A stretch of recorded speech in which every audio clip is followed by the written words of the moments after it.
Яңалыклар чыгарылышы үз эшен башлап җибәрде. Студияда Алина Хисматуллина, исәнмесез? Укучы баланы йылан чаккан, әлеге хәл Чаллы паркларының берсендә булган. Бу хакта тулырак Ләйсән Ханова.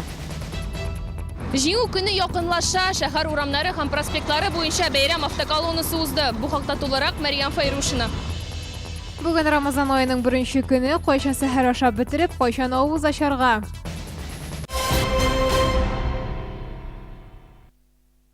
Чаллыда йылан чагуның беренче очраклары теркәлде. Әлеге хәл Ярбуй паркында күлдән ерак түгел урында булган. Бүгенге көндә 12 яшьлек кыз Кама балалар медицина үзәгендә табиблар күзәтү астында. Аның әтисе 5нче хастаханәдә дәвалану курсы үтә. Табиблар сүзләренә караганда, шәһәрдәшләрнең сәламәтлеге тотрыклы. Ләйсән Ханова дәвам итә. Кираны йылан бармагыннан тешләгән, ярты сәгать эчендә баланың кулы шишеп чыккан. Хәзер инде хәле тотрыклы, кулдагы шиш кайткан диярлек. Йылан чаккан көнне кыз әтисе белән Ярбуй паркында була. Башта кәлтә йыланын күрәләр, аннары йыланга тап булалар. Кызык булып тоела, үрмәләүчене тотып карыслары килә. Она лежала на кочке, никого не трогала, мы к ней полезли. Сначала я ее решила поймать. Хапнула, она меня цапнула. Потом полез папа. Она его тоже укусила. Әти кеше баланы үзе ашыгыч медицина ярдәме хастаханәсенә алып килә. Анда икесенә дә беренче ярдәм күрсәтәләр. Аннары кызны медиклар Кама балалар медицина үзәгенә озата. Сразу она была госпитализирована в реанимационное отделение, где ей сделана была сыворотка против яда гадюки и назначена сопроводительная терапия. 2 числа девочка была переведена к нам в профильное отделение, педиатрическое отделение. Аякларга резин итек кияргә ешкынлыктан түгел, әгадәти сукмактан йөрүгә. Йылан чакмасын өчен экспертлар менә шундый гади кагыйдәләрне искәртә. Алар әйтүенчә, йыланнар кешегә бер кайчанда үзләре беренче булып ташланмый. Хәзер йыланнарның уянган чагы, алар кояшлы урыннарга чыгады. Экология биология үзәге җитәкчесе Владимир Товма. Аларның саны инде 5-6 ел бер төрле, артмый да, кимеми дә. Экология начарайган урыннарда йыланнар да артып китәргә мөмкин ди ул. Долго лежат пищевые отходы, поэтому размножаются мышевидные грызуны, и питаясь этими мышевидными грызунами, и змеи тоже подползают к этим участкам и чаще встречаются. Поэтому, если не хотите встречаться со змеями, просто лучше смотрите за экологией близлежащих вот этих своих территорий. Бүгенге Кираның да аның әтисенең дә сәламәтлекләре тотрыклы. Иратны шушы көннәрдә хастаханәдән чыгарга тиешләр. Ә инде кызның дәвалану курсы бераз озаграк, 10-12 көнгә сузылыр ди табиблар. Ләйсән Ханова, Сергей Вильданов, Яңалыклар. Шәһәрдәшебез 100 000 сум акчасын җилгә очырган полиция бүлегенә мошенниклардан зыян күргән 41 яшьлек Ират мөрәҗәгать иткән. Ул интернет-сайтта листагибочный пресс дип аталучы җайланманы кулай бәядән сатып алырга тели. Сатучыга шалтыратта, алар үзара килешү төзи. Шуннан соң шәһәрдәшебез таныш булмаган кешенең хисап счетына 117 000 сум акча күчерә. Полиция хезмәткәрләре интернет аша сату алу иткәндә ышанычлы партнерлар сайларга кирәк дип искәртә. Банк карталарына яки акча күчерүгә бәйле операцияләрне башкарганда таныш булмаган кеше сүзләренә ышанмаска киңәш итә. Алдануыгызны аңлаган очракта кичекмәстән полициягә хәбәр итәргә кирәк. Бөек җиңүнең 74 еллыгын каршы алабыз. Хәзерге вакытта Чаллыда Бөек Ватан сугышында катнашкан 105 ветеран яши. Бу көннәрдә алар барысы да Россия һәм Татарстан президентларыннан, шәһәр район җитәкчеләреннән котлау алалар. ГЭС бистәсендә яшәүче Мифтах ага Нурдинов фронтка 17 яшендә китә. Җиңү язын Альп тауларында каршы ала. Ул 2нче дәрәҗә Ватан сугышы ордены, батырлыгы өчен һәм башка медальләргә ия. Мифтах ага соңгы чакырылыш солдаты 1926 елгы. Хәзер инде иң яшь дигән ветераннарга да 92-93 яшь. Әмма алар һәр вакыт сафта, яшәү дәртен югалтмыйлар. Балмалар рицаридим, бауларга тицаридим, янмаса бу йөрәккәем, сагынуга түзәридем. Алгы сызыкка элеккәндә яшь пулеметчыга нибары 18 яшь була. Беренче бәрелешне Дунайда күрә. 9-нчы гвардия һава десанты армиясе составында Румыния һәм башка Европа илләрен азат итүдә катнаша. Альпа тауында сугыш бетте.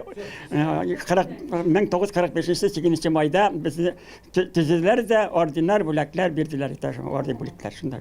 Сугыштан соң Нурдинов танк училищесында укый, хәрби була. Аннары танкны машинага алыштыра. Ул гомере буе руль артында. Хәзердә хатынымны бакчага үзем алып барам. 93 яшьлек солдат. Дөрес, акасы соңгы вакытта хылып күрсәтә, кабынмыйча азаплы икән. Бу Шамиевский подаритә 2001-дә.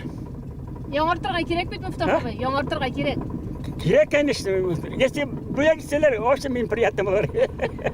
Ветеран кортлыкка бирешмей. Исере гади, аракы белән мавыкмадым, тәмәке тартмадым, гел хезмәттә, хәрәкәттә булдым, ди ул.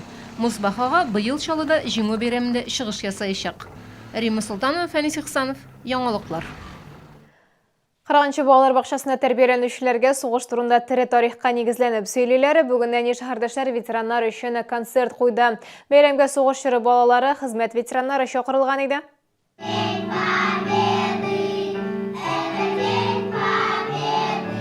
Балалар бәйрәмгә тырышып әзерләнгән. Бөек Ватан сугышы һәр гаиләгә дә кагылган. Әти-әниләр җиңүгә өлеш керткән әби бабалары турында сөйләп тора. Бакчадагы балалар бүгенге тыныч күк йөзенең бәясен яхшы белә.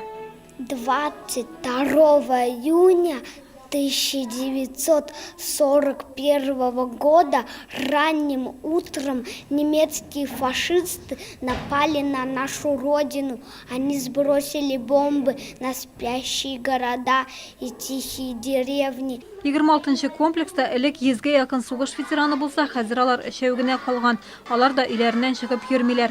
Очрашуларга нигездә сугыш чоры балалары, хезмәт ветераннары килә. Аларның да сөйләр сүзләре аз түгел. Ашарга юрия.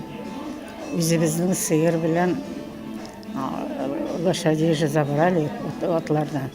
Үзебезнең сыер белән колхоз җирләрен сөреп, шунда бәләкәй балаларны җыеп икмәк үстердек. Ну, без разрыв бомбаларны күрмәдек, конечно, но авырлыкларны бик тә күрдек. Көн-төн эшләдек инде. Батырларның саны елдан-ел кими бара. Балалар авыр елларның шын шаһитлары белән очрашып, аларга рәхмәтләрен белдерә алды. Гүзәл Габдуллина, Ленар Султанов, Яңалыклар. Чаллы урамнары буйлап бәйрәм автоколоннасы узды. Анда ретро машиналар, хәрби автомобильләр, мотоцикллар һәм КамАЗ мастер командасының авыр йөк машинасы катнашты. Теманы Мәриям Фәрүшина дәвам итә. Байраклар белән бизәлгән 15 берәмлек техника, бәйрәм автойөрешендә ретро һәм хәрби автомобильләр, хәтта Бөек Ватан сугышы чоры машиналарына ошатып ясалганнары да бар. Монда бик күп тарихи автомобильләр. Без инде Бөек Ватан сугышында катнашкан ГАЗ-77 автомобилен сезгә тәкъдим итәбез. Шул автомобиль белән без шәһәрнең урамларында узабыз. Автойөріштә легендар КамАЗ мастер командасы машинасы һәм мототехника да бар. 9 майга багышланган автойөреш ел сайын үткәрелә. Беренче тапкыр 1980 елда узган. Есть в музее нашего города, значит, все это фото, отчеты, значит, фотодокументы, как это проводилось. И это проводилось у нас постоянно. Это дань памяти наших отцов, победителей в Великой Отечественной войне, которым мы до сих пор благодарны. Бәйрәм автойөреше Ватан ана мемориалы янында чәчәкләр салу белән тамамланды. Мәриям Файрушина, Сергей Вильданов, Яңалыклар. Келесі мәгълүмат ураза тотучылар игътибарына иртәгә Рамазан айының 2нче көне 7 майда сәхәр 1 сәгать 35 минутта тәмам булырга тиеш. Авыз ачу 19 сәгать 19 минутта башлана. Ураза айы быел 29 көннән торачак. 4 июнь көнендә гает намазы укылачак. Быел фитр садакасының минималь күләме былтыргы кебек үк 100 сум булачак. Тоткан уразаларыгыз кабул булсын. Бу сезгә ишкәсе соңгы мәгълүматыбыз иде. Мин Олейна Хисматуллина сезнең белән сау булашам. Игътибарыгыз өчен рәхмәт.